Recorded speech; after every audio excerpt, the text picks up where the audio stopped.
শিক্ষক নিয়োগ দুর্নীতি নিয়ে যে গুরুত্বপূর্ণ আপডেটগুলি আসছে সেগুলিতে কিছুদিন আগে যে আপডেটগুলি দেখা হয়েছিল যে সোমবার এবং মঙ্গলবার যে সমস্ত গুরুত্বপূর্ণ মামলাগুলি কিন্তু শুনানির জন্য কোর্টে উঠতে চলেছিল এবং সেই নিয়ে ফয়সালাও হতে চলেছে, সেই সমস্ত কেসের কি আপডেট রয়েছে এবং আগামী যেসব কেসগুলোর কী পরিস্থিতিতে রয়েছে সেই সব কিছু নিয়ে আজকের এই ভিডিওতে আমি জানকারি দিতে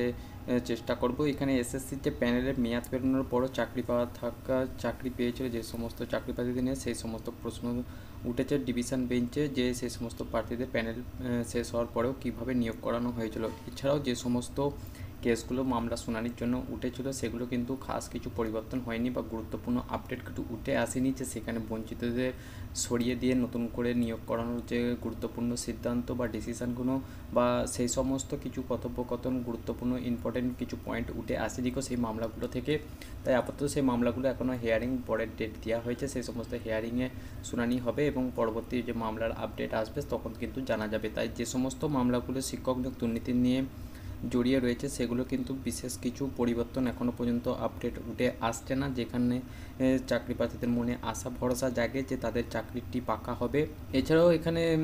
যে সমস্ত প্যানেল নিয়ে সময়সীমা পেরিয়ে যাওয়া সেই সমস্ত ভুয়ো চাকরি প্রার্থীদের নিয়োগপত্র দেওয়া এই সমস্ত কেস তো রয়েছে, তাদের আপডেট এই মুহূর্তে কিছুই নেই এখানে 15 তারিখ যে ভুয়োদের অর্থাৎ চাকরি প্রার্থীদের নিয়ে একটি মামলা ওঠে, সেই মামলাতে কিছু গুরুত্বপূর্ণ কথা এখানে উঠে এসেছে, সেই কথাগুলো নিয়ে আলোচনা করব। ভুয়োদের চাকরি বাতিল করলে চলবে না, তাদের কঠোর শাস্তি কথা এখানে বলা হয়েছে এবং যারা সেই সমস্ত চাকরি অন্যায়ভাবে পাইয়ে দিয়েছে তাদেরও বাতিল করানো উচিত, অর্থাৎ সেই সমস্ত কিন্তু কথোপকথন এখানে ডিভিশন বেঞ্চের মাধ্যমে উঠে এসেছে। তাই স্কুল সার্ভিস কমিশনের যে নিয়োগ দুর্নীতি হয়েছে তা নিয়ে কিন্তু সমস্ত যে পক্ষের রায় তা রায় কিন্তু সবাই রাখছেন, সেই সমস্ত রায় তাদের গুরুত্বপূর্ণ